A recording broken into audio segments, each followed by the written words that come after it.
Bismillahirrahmanirrahim. Assalamualaikum warahmatullahi wabarakatuh.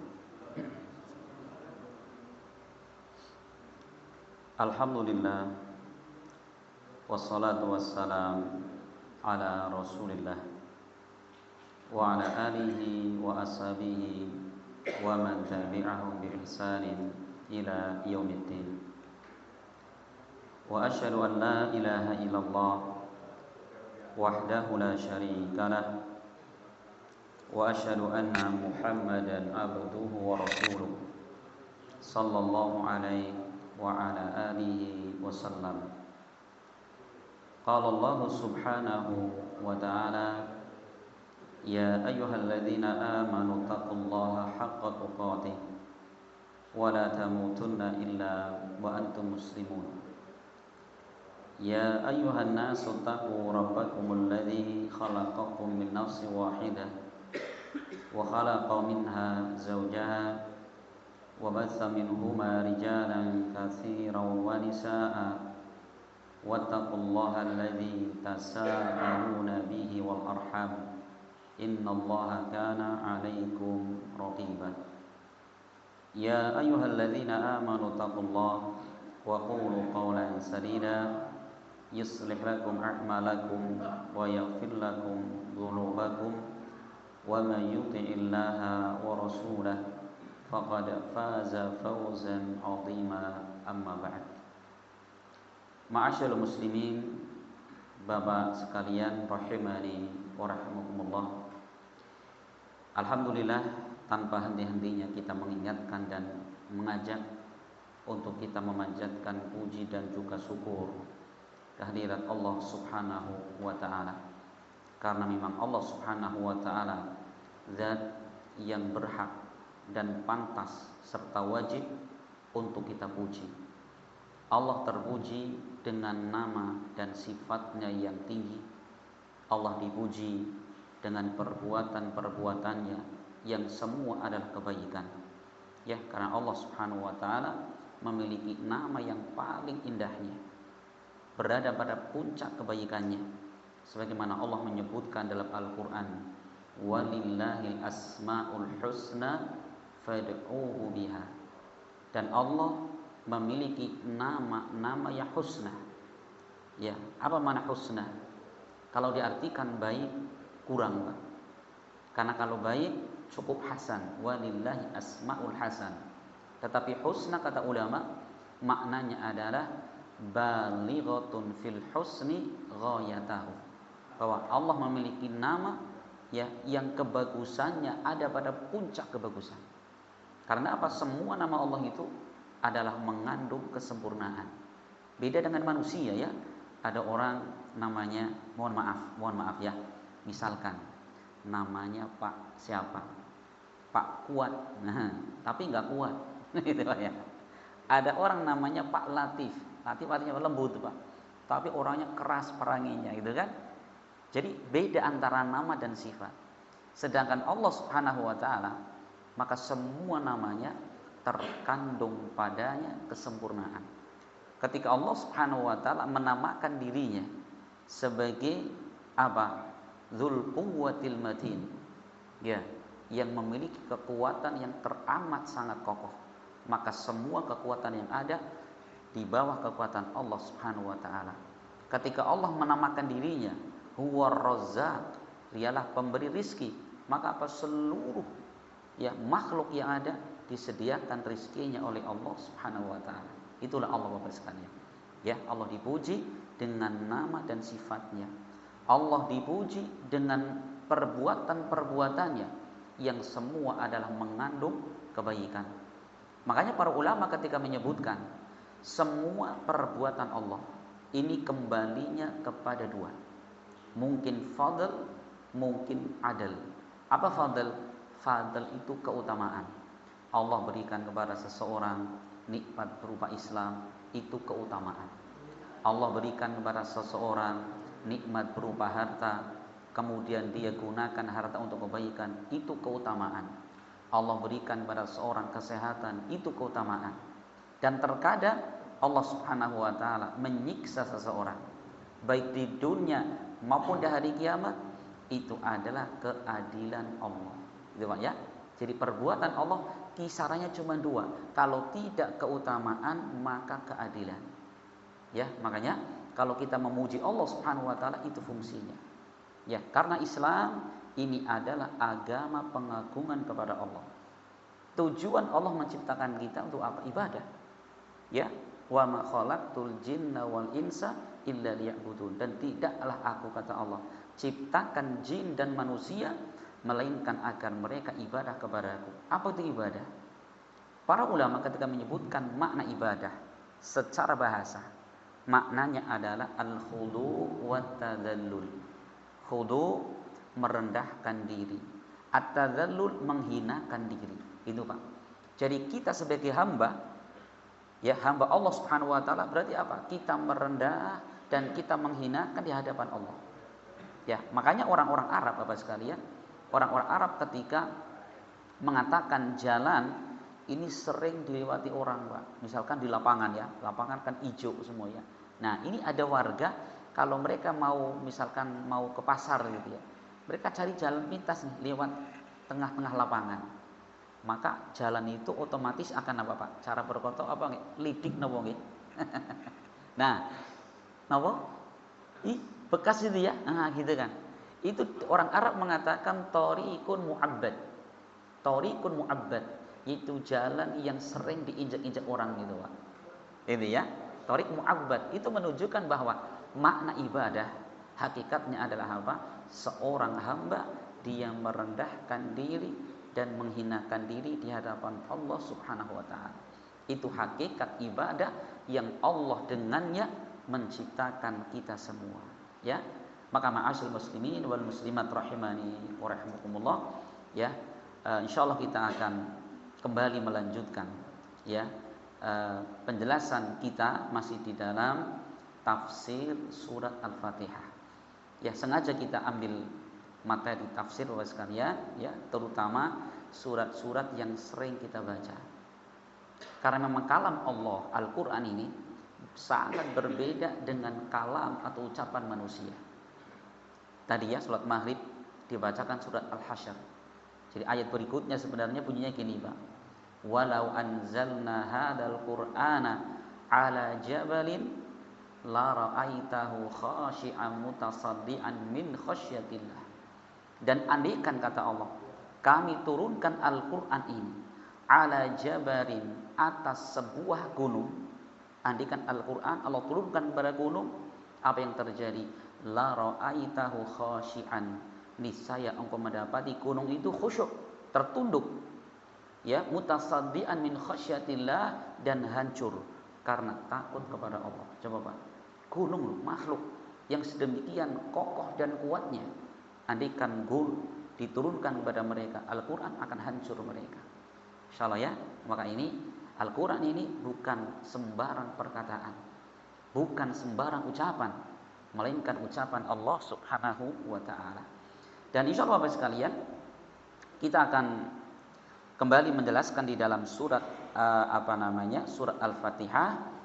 Terakhir kita telah menyebutkan tafsir, yaitu lafaz alhamdulillahi rabbil alamin. Segala puji bagi Allah, Rabb semesta alam. Kenapa saya artikan segala puji? Kan alif lam di situ kata Ibnu Katsir, alif lam lil istighraqiyah, yaitu memberikan makna umum, Pak. Semuanya. Seperti surat Al-Asr. Wal asri innal insana lafi khusrin. Demi masa innal insana, sesungguhnya seluruh manusia. Kenapa saya artikan seluruh manusia? Karena kata ulama tafsir, alif lam di situ alif lam istighraqiyah. Maknanya umum, seluruh manusia. Ya, mau tua, mau muda, laki-laki, perempuan, si kaya, si miskin, pejabat maupun orang rakyat biasa, mereka berada pada kerugian kecuali orang yang dikecualikan. Gitu ya. Maka di dalam lafaz alhamdu, segala puji hanya milik Allah. Apa itu pujian? Alhamd. Ya, alhamd adalah at-tsana ma'at taqdim wal mahabbah, yaitu pujian yang dibarengi dengan kecintaan dan pengagungan. Ya, kalau pujian model seperti ini hanya boleh ditujukan kepada Allah. Tidak boleh kita memuji makhluk sampai seperti ini, Pak. Ya, sampai kemudian ada pengagungan terhadap yang kita puji. Alhamdulillah, segala puji bagi Allah Rabbul Alamin. Rabb semesta alam. Apa itu Rabb? Rabb itu yang mencipta, yang mengatur, yang menghidupkan, yang memberi rizki. Al-alamin, apa alam? Ibnu Katsir mengatakan alam adalah kullu mawjudin siwallahi azza wajalla. Kata Ibnu Katsir, alam adalah segala sesuatu yang ada selain Allah. Itu adalah alam. Berarti Allah penguasa, pencipta segala sesuatu yang ada selain Allah. Langit, bumi, ya, daratan, lautan, manusia, hewan, semua adalah apa? Diciptakan Allah Subhanahu wa taala. Allah yang memilikinya, Allah memberi rizki kepadanya. Masya Allah sekalian. Karena memang Allah mampu, Pak, untuk mencipta segala makhluk yang ada, hanya Allah yang mampu. Allah pun mampu untuk memberikan rizki kepada semuanya itu. Coba Pak sekalian, andaikan, coba siapa orang yang paling kaya di antara kalian, Pak? Di antara kita ya, mohon maaf. Coba siapa yang paling kaya di antara kita? Mampu tidak, Pak? Kita memberi makan dan segala kebutuhan orang se-RT saja, Pak.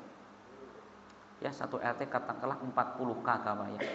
Satu kakak terdiri dari bapak, ibu dan 2 anak, udah itu aja. 4 orang, Pak. 4 orang kali 40 berapa berarti? 160. Kita ngasih makan mereka, Pak, setiap hari. Sarapan dikasih, siang ya, bayar listrik, bayar pulsa. Mereka sakit, bawa rumah sakit kita bayarkan. Mampu kira-kira? Cuman se-RT loh, Pak. Enggak mampu kita, Pak. Sedangkan Allah Subhanahu wa taala, bagaimana kayanya Allah? Allah sendiri pernah menyebutkan dalam hadits qudsi. Allah mengatakan, "Lau anna awwalakum wa akhirakum wa insakum wa jinnakum qamu fi sa'idin wahidin fasa'aluni fa'ataitu kulla wahidin mas'alatah ma naqasa mimma 'indi syai'an illa kama yanqusul mikhyatu idza udkhilal bahr."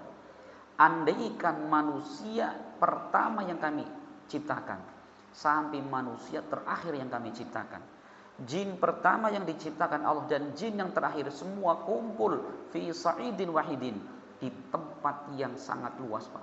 Jinnya kumpul, manusia kumpul, Pak. Kumpul semua. Kemudian apa? Fasa'aluni. Kemudian setiap mereka minta kepadaku. Si ini minta ini, minta ini, kasih semua, Pak. Semua minta. Jinnya pun minta. Kemudian kata Allah, fa'ataitu kulla wahidin mas'alatah. Ya, aku berikan setiap mereka apapun yang mereka minta. Apakah hal itu mengurangi harta Allah? Allah mengatakan, ma naqasa mimma 'indi syai'an. Hal itu tidak mengurangi sedikit pun dari harta yang saya miliki. Kecuali kata Allah, berkurangnya seperti orang yang memasukkan jarum ke lautan, kemudian diangkat. Apa yang berkurang dari air laut, Bapak sekalian? Setetes pun tidak ada. Kapan? Setelah Allah Subhanahu wa taala memberikan segala permintaan hambanya. Makanya pelajaran apa yang kita ambil? Jangan pernah kita meminta kepada selain Allah, dan jangan pernah bosan-bosannya kita meminta kepada Allah Subhanahu wa taala. Kenapa? Allah Maha mampu. Allah Maha mampu. Gitu ya. Apapun yang kita minta, Allah mampu memberikan. Cuman kok kenapa Allah tidak berikan segala permintaan kita? Karena Allah lebih paham, Pak. Coba andaikan, Pak, ya, andaikan Allah jadikan kita ini bukan rakyat biasa seperti ini, Pak. Misalkan ini ya, Pak Kaseno jadi Menteri Pendidikan. Mungkin enggak sekarang di sini, Pak? Asli enggak, Pak, lagi ngurus IKN itu, Pak. Pak Marmin misalkan jadi Menteri Keamanan misalkan. Menteri Dalam Negeri. Mungkin enggak jam segini duduk di sini, Pak? Enggak mungkin, Pak. Allah tahu, Allah sayang ini. Hamba-hambanya tidak perlu dikasih jabatan yang tinggi, tapi apa? Akhiratnya terurusi. Coba andikan Bapak sekalian, kita sebagai pengusaha sukses, punya 10 perusahaan raksasa di dunia ini. Mungkin enggak kemudian duduk di sini, Pak. Anda pemisahannya bocah cilik kayak. Ya kan, enggak punya jabatan lagi. Tadi dengar, Pak. Tapi ketika Allah menjadikan kita orang biasa-biasa saja, maka apa kita duduk bisa mendengarkan Al-Quran, hadis Nabi dibacakan. Itu loh Pak. Jadi ya, maka sering bertanya, Ustaz, itu ada orang nggak pernah sholat, rezekinya lancar. Saya rajin sholat, serut baik itu Ustaz. Masya Allah ya. Ini karena orang ini kurang paham Bapak sekalian. Ternyata bahwa bagi Allah Subhanahu wa taala harta itu terlalu murah. Makanya Allah tidak obral Pak. Orang-orang beriman dikasih. Ya sebagaimana orang-orang tidak beriman juga dikasih Pak. Karena Pak di sisi Allah Subhanahu wa taala harta dunia tidak bernilai. Sampai Rasul pernah mengatakan, "Lau kanatid dunya indallahi ya mithla janah ba'udah masukiya kafiran qad." Rasul mengatakan, andaikan dunia ini di sisi Allah bernilai seperti satu sayap nyamuk, maka Allah tidak akan memberikan orang kafir minum walaupun satu teguk Bapak sekalian. Andaikan apa? Andaikan dunia itu bernilai di sisi Allah. Maka apa? Allah obral itu untuk orang-orang di luar Islam. Ya. Harta itu tidak Allah pilih-pilih. Bukan hanya orang beriman dikasih, semua orang sejahat apapun Allah kasih. Tapi bagi orang-orang beriman, Allah pilihkan yang termahal untuk mereka. Berupa apa? Kenikmatan-kenikmatan yang ada di surga nanti. Maka bersabar, bersabar kita, masya Allah. Ini orang sekalian. Kita kembali, jadi Allah mengatakan alhamdulillahirabbil alamin. Segala puji bagi Allah Rabb semesta alam. Jadi alam semesta ini, segala yang ada selain Allah adalah alam. Itu diciptakan Allah, Allah yang memberikan rizki, Allah yang mengatur hidup mereka dan lain sebagainya. Ini menunjukkan apa? Bagaimana agungnya Allah. Maka Bapak sekalian, andaikan Pak, setiap kita sholat, kemudian kita memahami lafaz alhamdulillahirabbil alamin, apa yang terpikir di sini? Masya Allah. Kepada siapa lagi kita meminta kalau bukan kepada Allah? Ini ya, insya Allah Bapak sekalian, kita baru takbir Allahu Akbar, rontok itu kesombongan dalam diri kita. Kenapa? Apa makna Allahu Akbar? Allah Maha Besar kan gitu ya. Kita kalau nggak tahu bagaimana besarnya Allah, iya, ya Allah gede, kayak balon udara. Padahal Rasul pernah menyebutkan bagaimana besarnya Allah Subhanahu wa taala. Lau samawatu sab'u, lau samawatu wal arduna sab'u binisbati ilal kursi illa kahilqatin ulqiyat fi falatin minal ard. Ya tidaklah perbandingan, ya langit yang 7 dan bumi yang 7 dengan kursinya Allah, melainkan langit dan bumi yang 7 seperti lingkaran atau cincin yang sangat kecil di tengah-tengah padang pasir. Padang pasir kita lihat luas seperti itu, cincin loh Pak. Ibaratnya cincin ini langit yang 7 dan bumi yang 7, sedangkan padang pasir adalah kursinya Allah. Dan tidaklah kata Rasul perbandingan antara kursinya Allah dengan arsy-Nya Allah. Kursi seperti cincin, sedangkan pasir seperti apa tadi?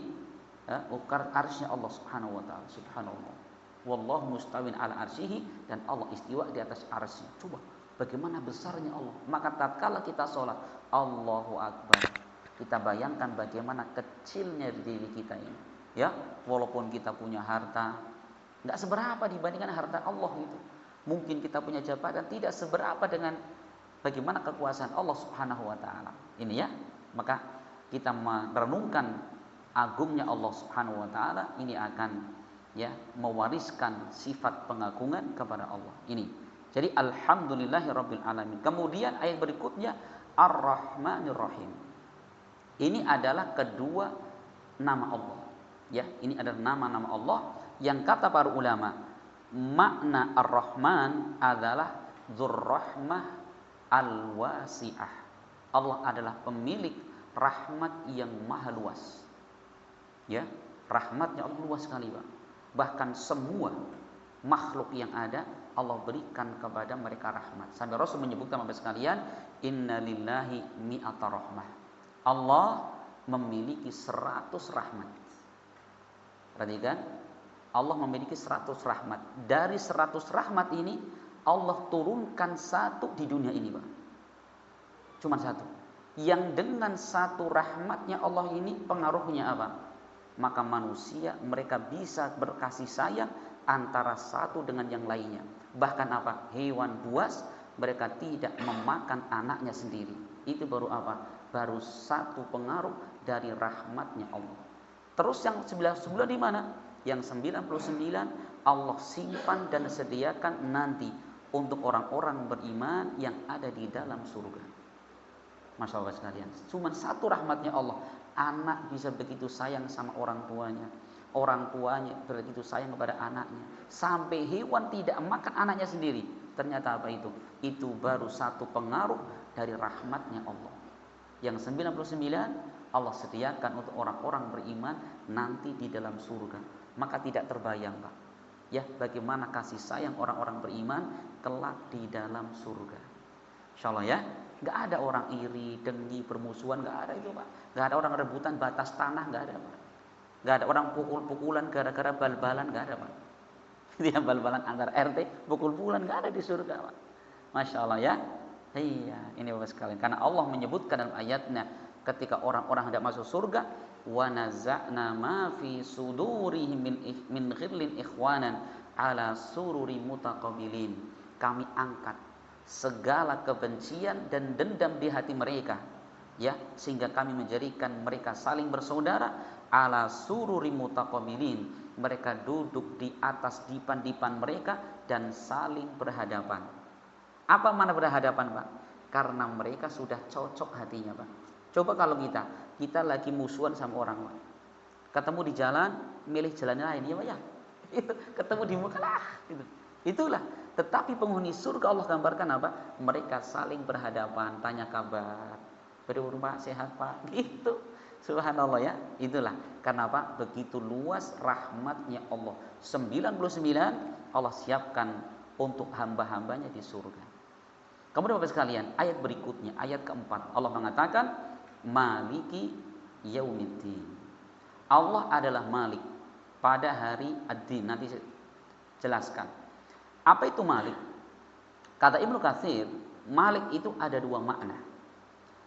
Bisa maknanya adalah diambil dari kata al-milk, yaitu kepemilikan. Allah yang memiliki. Atau bisa makna yang kedua al-mulk, yaitu Allah yang menguasai atau merajai. Ya, jadi Malik Yaumiddin, Allah adalah raja pada hari Ad-Din. Apa mana hari Ad-Din itu? Yang dimaksudkan Ad-Din di sini kata Ibnu Abbas, yaitu muridnya Rasulullah langsung. Yang dimaksudkan adalah Yaumal Hisab lil Khalaik, yaitu hari dihisabnya manusia kelak pada hari kiamat. Ini perhatikan ya, saya menafsirkan ayat ini bukan dari saya pribadi, tapi dari muridnya Rasul langsung. Itu Ibnu Abbas. Ma'an ad-din enggak pas kalau kita artikan agama ya. Jadi Malik Yaumiddin maksudnya adalah raja atau pemilik di hari kiamat kelak itu, Pak, di hari pembalasan, di hari manusia dihisab di hari itu. Nah, kenapa kok disebutkan di situ di hari itu raja hanya Allah, penguasa hanya Allah? Karena gini Bapak sekalian, Allah itu memang penguasa dunia akhirat kan gitu. Cuman kalau di dunia ini masih banyak orang yang ngaku sebagai raja. Walaupun kerajaan, kekuasaan mereka sifatnya terbatas kan gitu ya. Misalkan Indonesia ya, punya penguasa. Misalkan Pak Presiden Jokowi. Berapa kekuasaannya? Ya cuma senegara Indonesia. Malaysia sudah beda lagi. Brunei Darussalam beda lagi kan gitu. Demikian juga penguasa Brunei, hanya menguasai Brunei saja. Indonesia tidak dikuasai dan negara-negara yang lainnya. Sedangkan Allah Subhanahu wa taala adalah penguasa dunia semuanya dan akhirat semuanya. Maka di hari itu Bapak sekalian, begitu datang hari kiamat, Allah Subhanahu wa taala akan mengatakan di hari itu. Ya, sebagaimana di dalam sebuah hadis yang diriwayatkan Imam Bukhari dan Imam Muslim. Jadi Allah akan Rasul pernah mengatakan yaqbidullahul arda wa yatwis sama biyamini thumma yaqulu anal malik aina mulukul ard ainal jabbarun ainal mutakabbirun. Rasul mengatakan yaqbidullahul ard, Allah akan menggenggam bumi ini, wa yatwis sama, dan Allah akan menutup langit dengan tangan kanannya. Kemudian Allah mengatakan, Anal Malik, akulah raja, akulah penguasa. Aina mulukul ard, mana para penguasa-penguasa di dunia? Mana para penguasa-penguasa bumi? Ainal jabbarun, mana orang yang dulu merasa perkasa, dan mana orang-orang yang dulu menyombongkan diri. Coba, ada nggak yang berani ngomong, saya ya Allah, cita sama Allah? Coba. Jadi ya, di hari itu semua tertunduk, Pak. Boro-boro mau ngaku saya raja, Pak, ngomong saja tidak berani, Pak. Coba, ketika dikumpulkan di padang mahsyar, tidak ada seorang yang berani ngomong, Pak, kecuali yang Allah izinkan. Ya, sebagaimana Allah Subhanahu wa taala menyebutkan di dalam surat An-Naba ayat 38. Allah mengatakan, yauma yaqumur ruhu wal malaikatu saffan la yatakallamuna illa man adzina lahur rahman wa qala shawaba. Dan di hari ketika ruh itu Jibril alaihissalam, wal malaikatu, dan juga malaikat, mereka berdiri saffan, dalam keadaan mereka berbaris-baris. La yatakallamun, di hari itu tidak ada seorang pun yang berbicara, Pak. Illa man adzina lahur rahman, kecuali orang-orang yang Allah izinkan dia berbicara. Wa qala shawaba, dan mereka mengatakan benar. Benar, itu saja, Pak. Coba, Pak. Di hari itu subhanallah Bapak sekalian, bagaimana agungnya Allah Subhanahu wa taala. Semua raja, semua penguasa tunduk, tidak ada yang berani berbicara. Coba, tidak ada yang berani kemudian menengadahkan wajah-wajah mereka, Pak. Semua tertunduk. Saking apa? Saking takutnya mereka kepada Allah Subhanahu wa taala. Gitu ya. Makanya Allah mengatakan Maliki Yaumiddin. Allah adalah pemilik, Allah adalah raja dan penguasa di hari kiamat kelak. Masya Allah ya. Kesombongan sudah tidak ada, keangkuhan sudah sirna. Yang ada adalah apa? Ketundukan. Ya, maka Bapak sekalian, bacalah ayat ini dengan baik dan benar. Masya Allah ya. Maliki Yaumiddin. Masya Allah ya. Raja penguasa pada hari kiamat kelak. Gitu ya. Masya Allah Bapak sekalian. Nah, ayat 1 sampai ayat 4 Bapak sekalian, kalau kita perhatikan, itu kan bahasanya bahasa ghaib kalau bahasa Arabnya itu ya. Dia kan orangnya tidak ada. Nah, giliran masuk ayat kelima, ini sudah mulai ini. Allah mengatakan iyyaka na'budu wa iyyaka nasta'in. Hanya kepada Engkau ya Allah kami beribadah, dan hanya kepada Engkau ya Allah kami memohon pertolongan. Lah, jadi di sini adalah apa? Itu dalam bahasa Arab namanya khitab, Pak. Jadi kita berbicara dengan orang kedua, satu dan kedua ini. Gitu ya. Karena apa? Seorang yang telah mengenal tadi dari ayat pertama sampai ayat keempat, dia sudah kenal sekali tentang Allah Subhanahu wa taala. Maka yang terjadi apa? Maka dia akan merasa dekat dengan Allah. Seperti kan ya? Dari ayat 1 sampai 4 itu menggambarkan bagaimana keagungan Allah Subhanahu wa taala. Maka apa? Ya, berarti kalau seperti itu kita sangat dekat dengan Allah, kan gitu, Pak? Iya, dekat sekali dengan Allah Bapak sekalian. Makanya apa?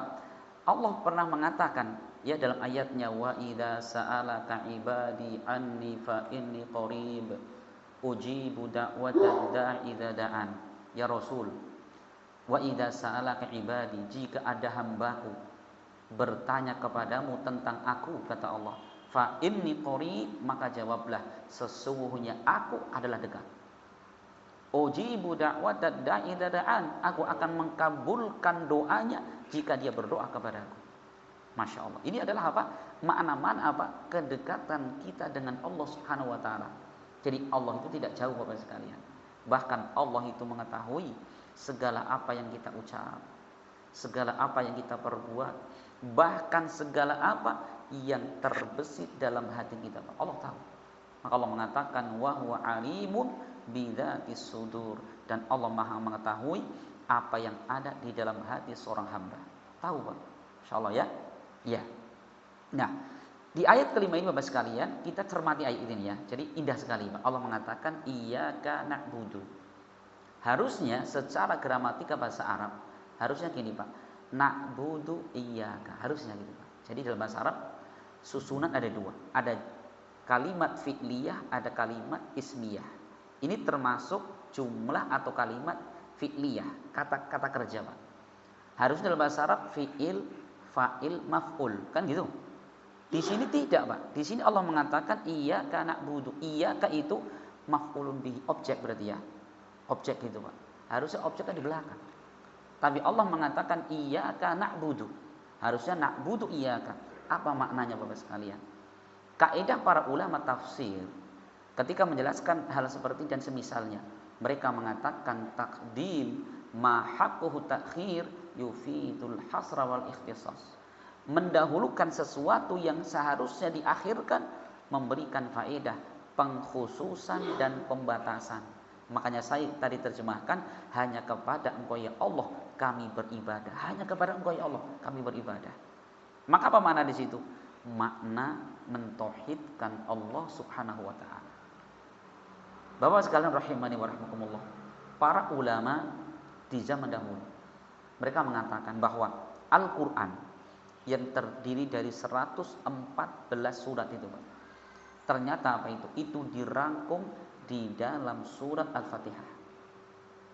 Ya, dari surat Al-Fatihah ini terangkum dalam satu ayat, yaitu ayat yang kelima ini, Pak.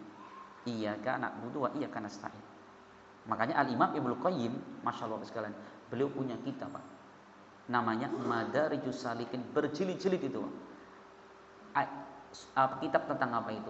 Yaitu kitab yang menjelaskan tentang iyyaka na'budu wa iyyaka nasta'in. Beliau jabarkan sampai sekitar 5 jilid, Pak. 5 jilid. Ya sejilidnya separuh ini, Pak. Masya Allah, beliau khusus menjelaskan tentang makna iyyaka na'budu wa iyyaka nasta'in. Nah, yang terjemahannya orang lipat nih, Pak. Masya Allah. Luar biasa ya. Ini jadi kita baca iyyaka na'budu wa iyyaka nasta'in cuman seperempat jam kurang sebenarnya itu. Ibnu Qayyim sampai segini tebelnya nih, Pak, menjelaskan satu ayat. Nah, maka di sini subhanallah, Allah mengatakan iyyaka na'budu ya Allah, hanya kepada Engkau kami beribadah. Apa itu ibadah tadi, Pak? Ibadah secara bahasa adalah al-khudu' wat tadzallul, yaitu merendah dan menghinakan diri. Sedangkan secara istilah para ulama, ya, ibadah adalah seperti dalam kitab Ubudiyah. Syekhul Islam beliau mengatakan al-ibadah ismun jami'un likulli ma yuhibbuhu Allah wa yardah minal aqwali wal af'al al-zahirati wal batinati.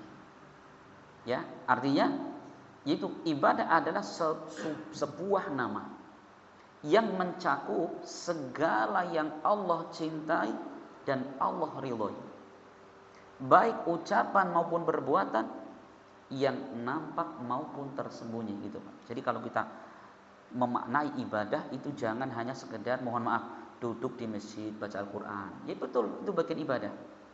Kita baca Al-Qur'an, kita sholat, puasa, betul itu ibadah. Cuman ibadah itu tidak sesempit itu, Pak.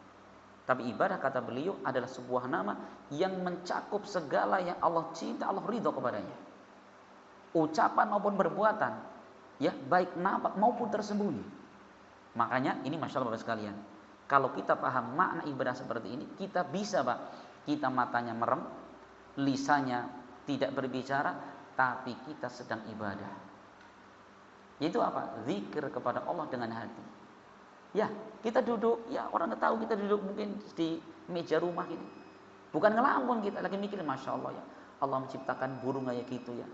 Ternyata burung terbang kayak gitu, di dalamnya ada jantung, ada hati. Ya, bisa ngolah makanan. Itu zikir kepada Allah Subhanahu wa taala, ibadah Bapak sekalian. Masya Allah ya. Nah, insya Allah Subhanahu wa taala untuk ayat kelima ini kita akan jelaskan bagaimana isi dan kandungannya pada pertemuan yang akan datang. Sebelum bisa tutup Bapak sekalian, barangkali mungkin ada yang perlu disampaikan atau didiskusikan, atau mungkin Ustaz kok ora setuju, nggih monggo Pak. Nggih, kalau saya terbuka mawon Pak ya. Jadi kalau jenengan ternyata bisa mendatangkan sesuatu yang lebih ilmiah dengan bukti dan dalil, insya Allah saya ikut jenengan. Gitu ya. Jadi pengajian gitu terbuka nggih. Contoh ini Ustaz doktrin terus, tidak Pak. Kita ngaji ini bareng-bareng, belajar bareng ya.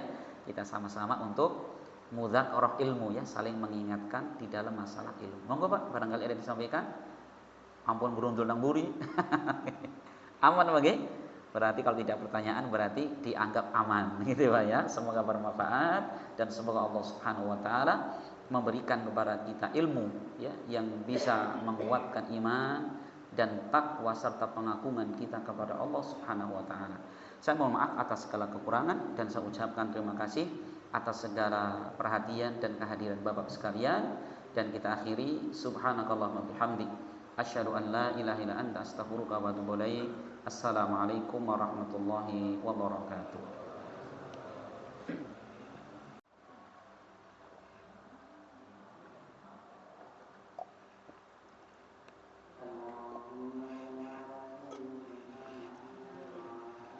Masya Allah, sehat Pak, barakallahu fiik. Nggih, sami-sami. Lewat, Masya Allah, sehat Pak.